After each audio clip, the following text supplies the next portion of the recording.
Today it's Mobile Monday once again, and last Monday we had a look at whatever it was which was similar to this. The Team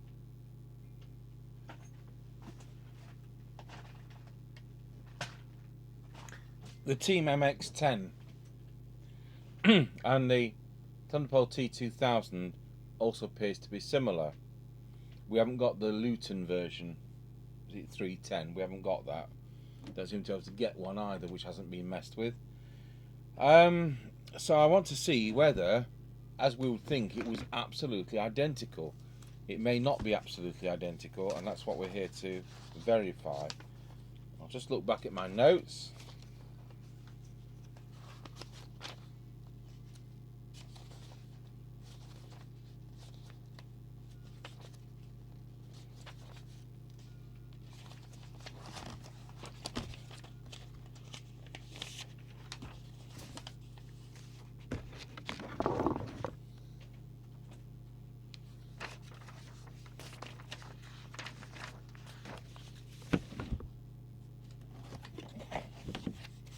So I've got a polystyrene, as we would say in the UK box, styrofoam, as they would say in other places like America. An instruction leaflet.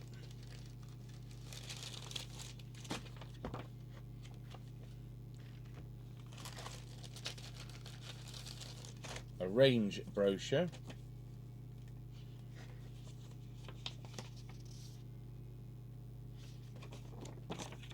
Yep, we bought some of these PNI aerials to do a test on. Home security and car drivel, right.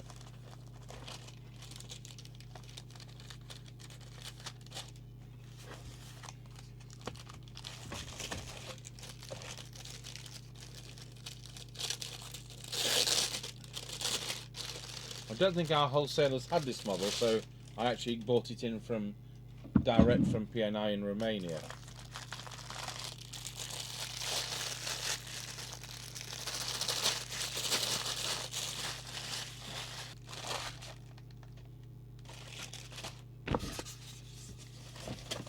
So next Monday I'm going to look at the Thunderpole T2000, and I've left that till last because it seems the most popular, so people don't necessarily want to know as much about that.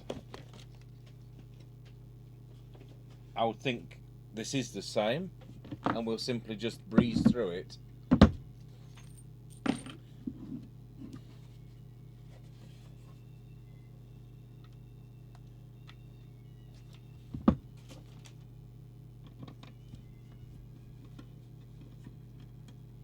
Oh, I get to break another seal, isn't that fun?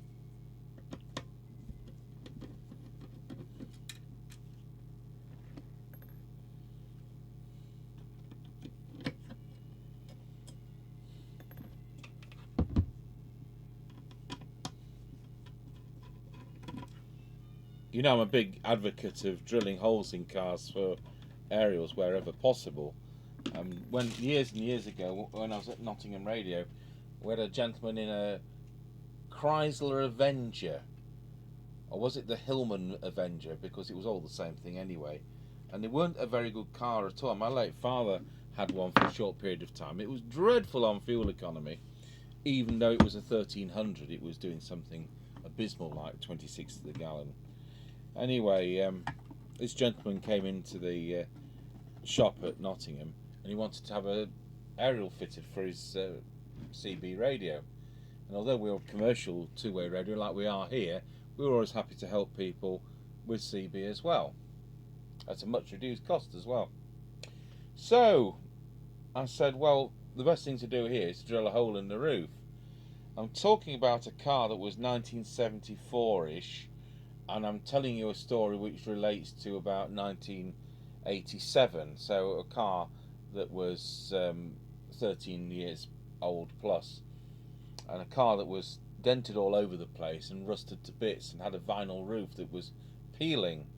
And I suggested the best course of action was to drill the roof and put an aerial there. He said it would spoil the value of the car. I I said, well, what from? £100 to 50? Well, you know, tell me about it. Anyway, he wasn't going to have the job done, so obviously didn't want his CB to work. Right, managed to unplug this one. So if we look back at our notes from the team,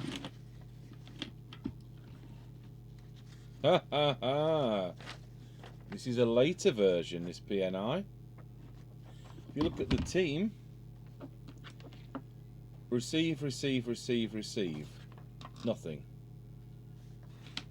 Let's zoom in on this. See, you know, you think you've cracked all these, and they're different.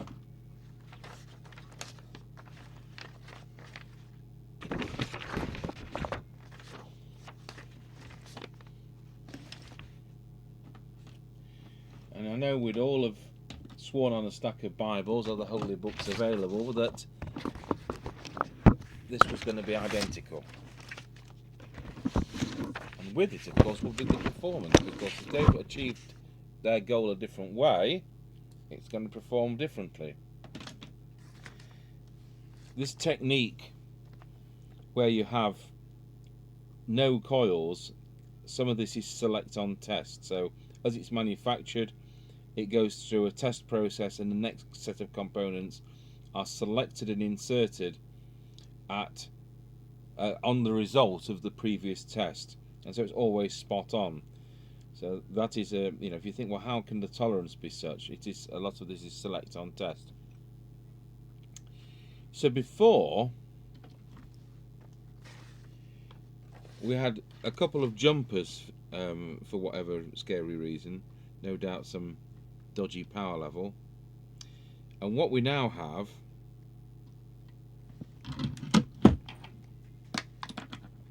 are two presets, and I'm about to lose a trimmer tool. So we've got two trimmers, and then we had the read relay the same here,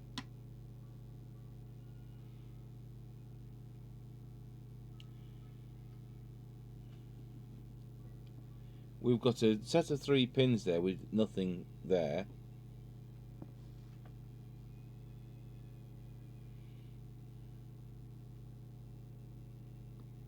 And we have no adjustments whatsoever for the receiver, as again, like the transmitter, we had all the receive coils, we had the detector, and so on. Now we haven't. So it leaves us with preset, the 2 in the transmitter, which I've already mentioned,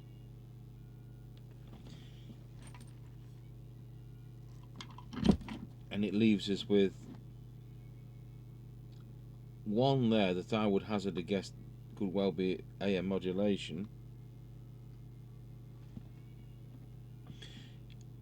and we actually have one that's actually says FM there, so we know what that is.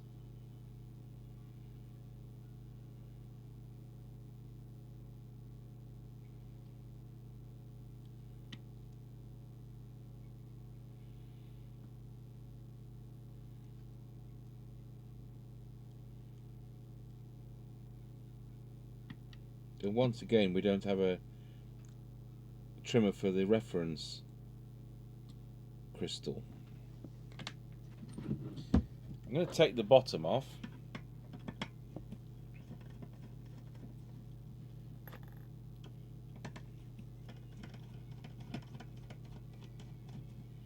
So now I'm intrigued to see what the T2000 is like from next Monday. Is it the same as the Team MX10? Or is it the same as this? Or is it once again different?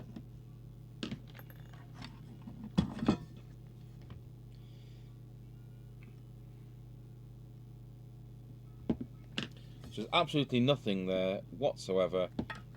May as well put the lid back on just to affect, in case there's any effective hand capacitance.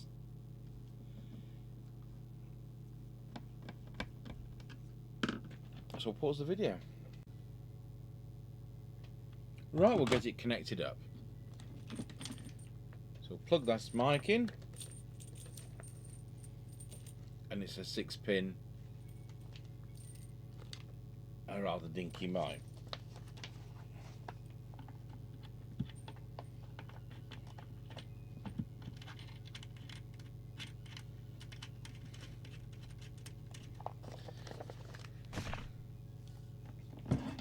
Right, we'll connect it to the test instrument.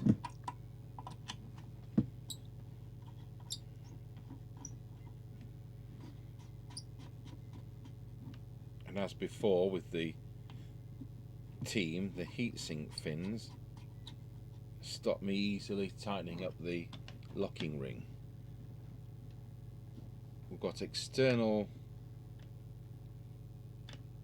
right, we've got two sockets here. One is just X'd and the other doesn't. We're going to guess it's that one, but I'm going to look at the instruction book before we go any further. 4. Oh, I've got to find English, have I?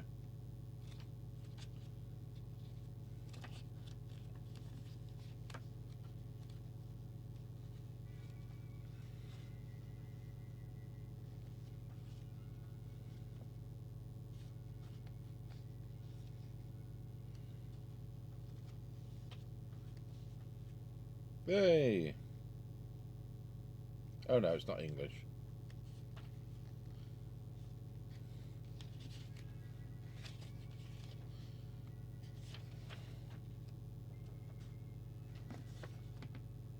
Three, external speaker. 4, oh, plug-in connector for computer programming for service purposes.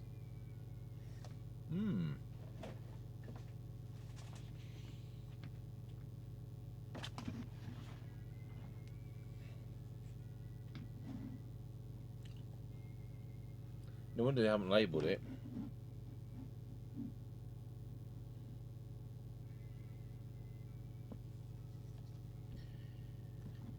So when we switch it on, switch the power supply on, make sure we're on 13.8 volts. We are, and we'll switch it on, and we're greeted with EC, and that's fine. So we'll turn that into UK. Just find a bit in the instruction book.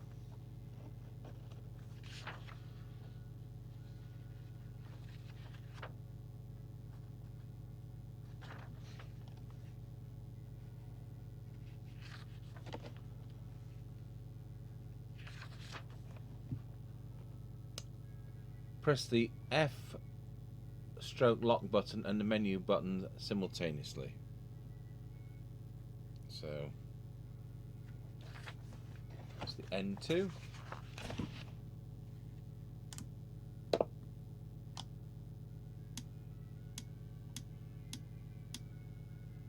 And then what do we do?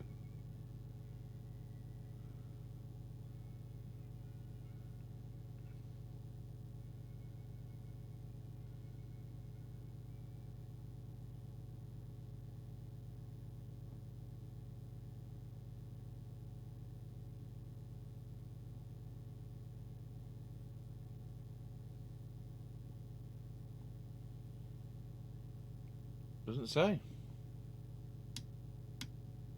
Perhaps we press transmit.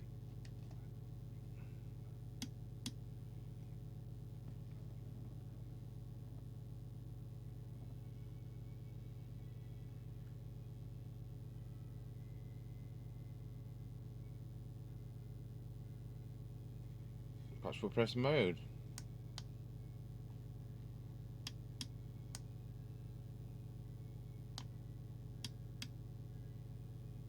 Perhaps we'll switch it off.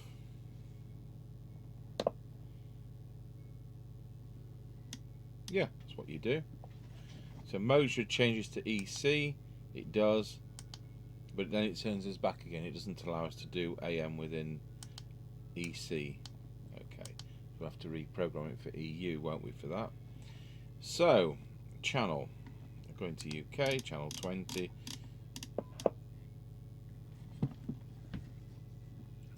And we'll press transmit. .7 watts.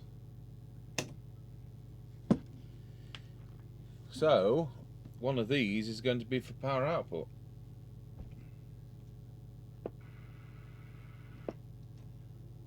I'm in the wrong range. We're now looking at, if that's 5 watts, so that's 4 watts. So we'll start with the lower one of these two presets.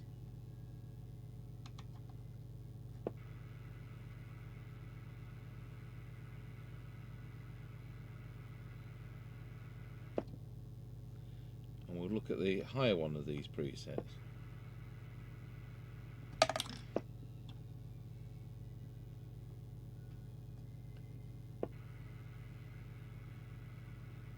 Between the two, we're able to get 4 watts.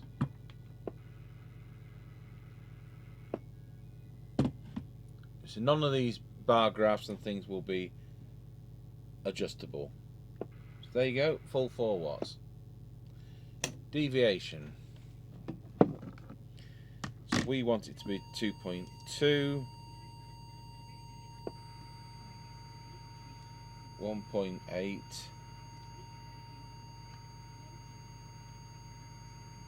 so pop it to 2 and then we'll just do a voice test. That's too high. Wallow. No, it was probably spot on actually, as it was. That's unusual.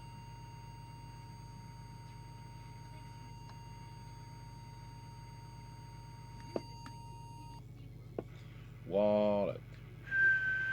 Wallow. That's it. 2.2 with a very absolute maximum of 2.5.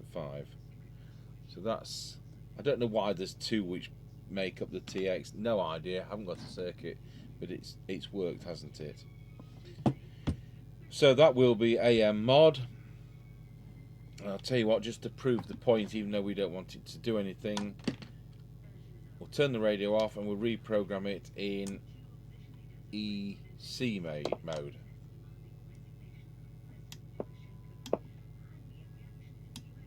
No, that didn't work. Try again.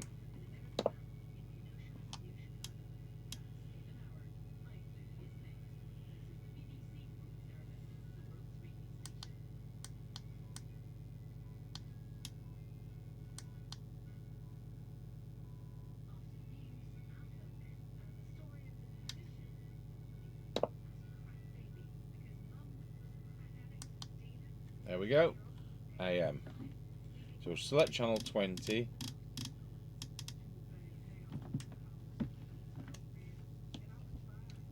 Let's look at the power again. 3.5 watts.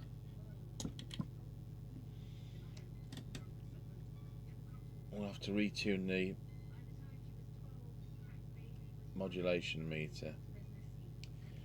Wallow. Wallow. Get the little oscillator back.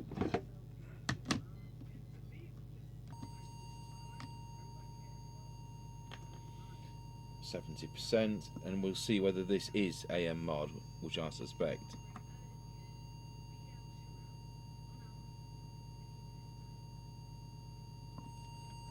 And the answer is yes.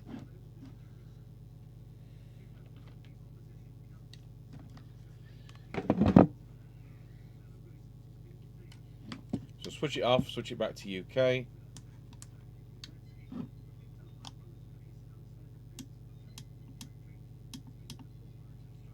And you switch it off, switch it back on again. We'll select channel 20.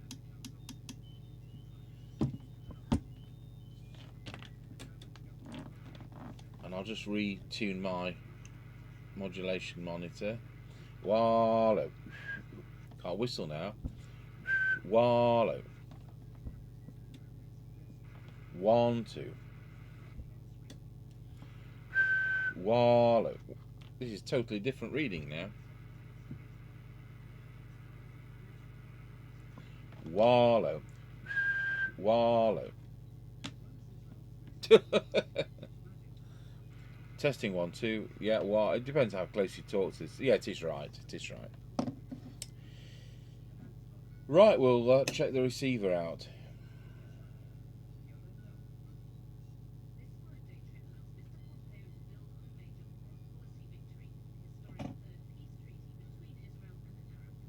Before we do that, we'll just make sure it's on frequency. So we'll move the camera across to the frequency counter.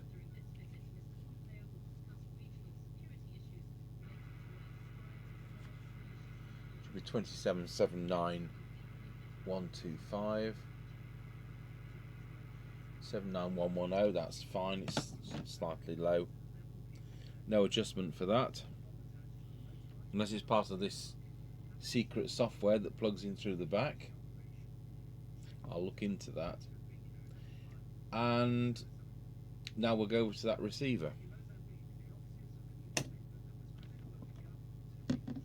Plug the speaker back in.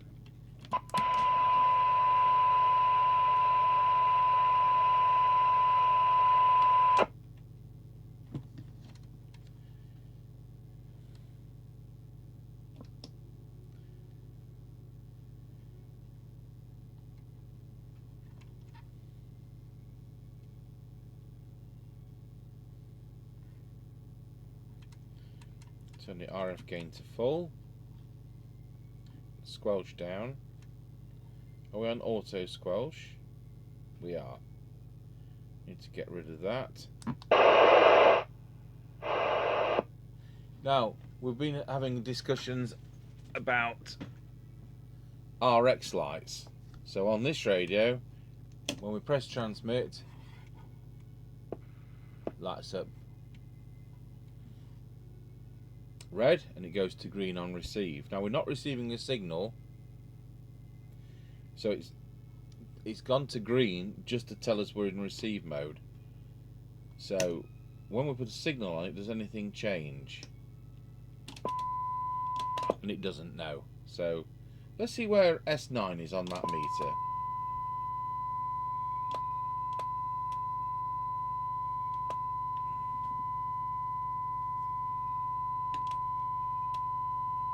Well, they've got it set for a rather tight 1 millivolt for S9, so we can't do anything about that unless it's in that secret software. So what's the sensitivity? Well, we'll get that other camera onto the cyanide meter. Okay, here we go.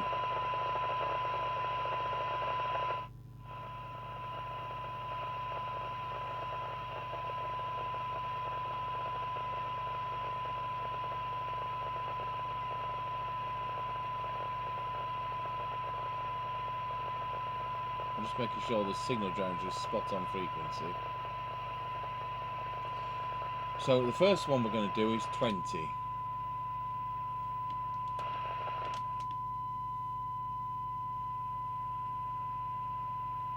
That's 20. And it's doing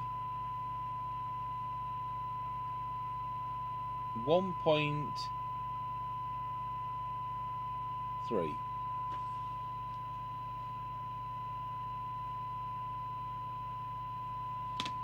Go for 12 now. Need to change scales. There's 12. So it's 0.49.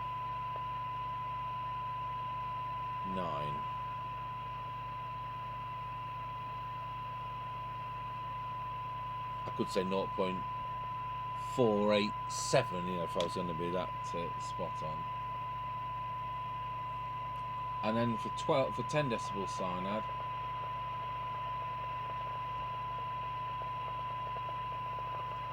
.38 microvolts.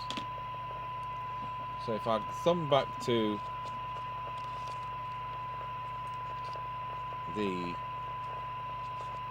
one from last Monday.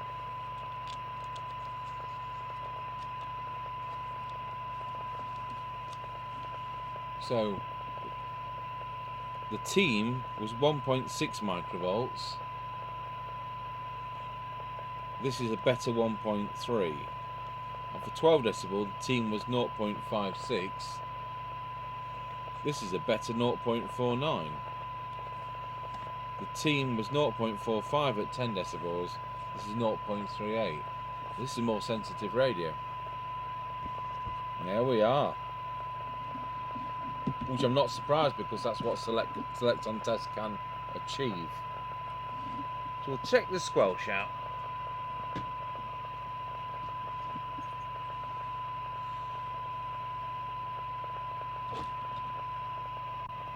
Okay, let's get the attenuator controls showing like this. Switch the signal generator off. Set the squelch on the radio to threshold. Switch the signal generator back on, and it's at 0.3 of a microvolt. It's come straight in. That's really excellent. So now we'll turn the squelch to full. That's full. Now we'll advance the signal generator. I'd like it to come in at S9. 1 microvolt, 3 microvolts, 10 microvolts, 30 microvolts, 100 microvolts, 300 microvolts, 1 millivolt. So it's about plus, it's probably about plus 20, something like that. So it's a bit coarser than I would like, but it does track well at the lower end, which is what we're always hoping for with an FM radio. So now we'll repeat that test again, but with the auto squelch. So we'll turn that one off, and we'll switch on auto squelch. There we are, auto squelch. So once again, we'll switch the signal generator on at 0.3 of a microvolt. Now it hasn't come on.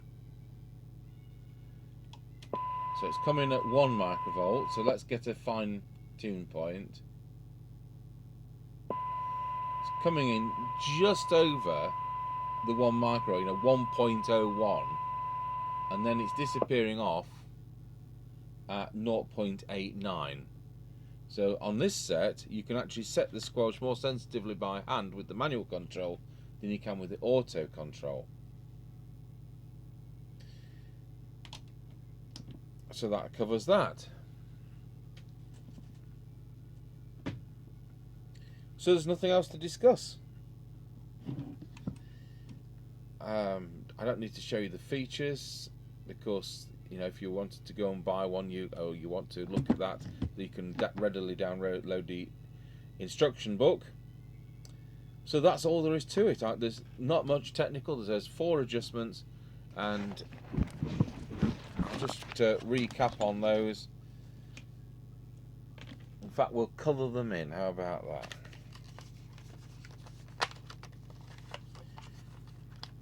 So those 2 affect TX power. Don't know why there's 2. And that affects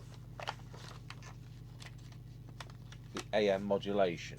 So I'll just write that on. So TX power, AM mod, and that's FM deviation. So that's the 4 adjustments.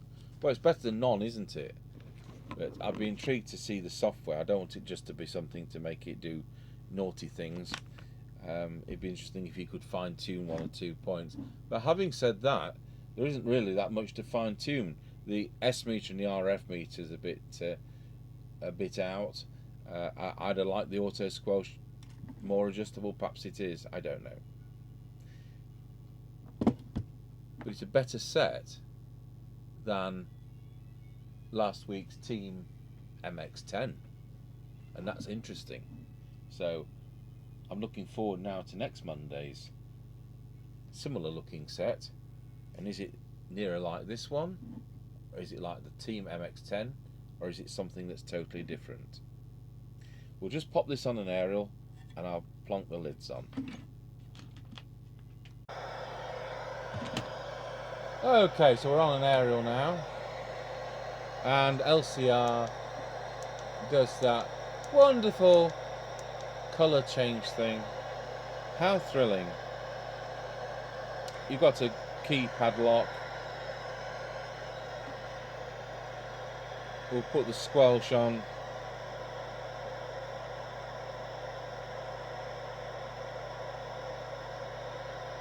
It's on auto squelch. We won't put the squelch on.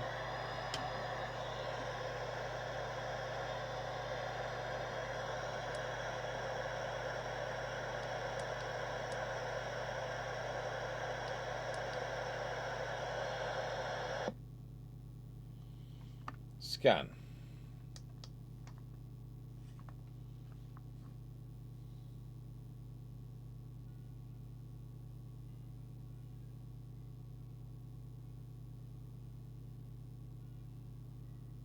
Like that's going to do much. Hey, spoke. Yeah, let the weather do it.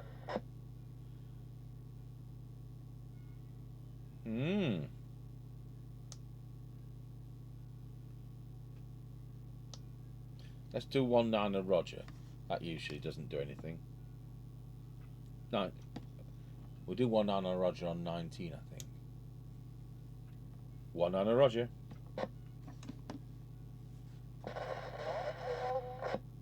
Do you know what? Was that Roger coming back? Yeah, Roger. Oh, thanks, Breaker. Near Sleaford. Roger, near Ancaster. Sorry, say again, I had the radio on. Yeah, I was near Ancaster, mate. Are you in Ancaster, are you? Yeah, Roger. Yeah, I'm over at Fullback. Ah, Roger on that. Thanks very much. Yeah, no problem. You just come back on channel or new to it all? Okay, Roger, you got the Tango 21 at this end. You know when you've been Tango. You do. Cheers, mate. Yeah, you got cars and his name's Clive. Oh, mate, I'll catch you around sometime. Roger, Clive. Yeah, well, pity about the echo, but it's not often we get that, is it? He's just about 7 miles away. Right, well, there you go. That's the the PNI Escort HP 9001 Pro. Wow. I'll talk to you. I'm going to look at this situation with the programmable software and see if there's anything I can learn about that. We're going to do an on-the-air test later on with Mr. Chippy, and if I find anything out, I'll mention it on that video. So thanks for watching. This is definitely the better so far of the ones with this kind of look to them.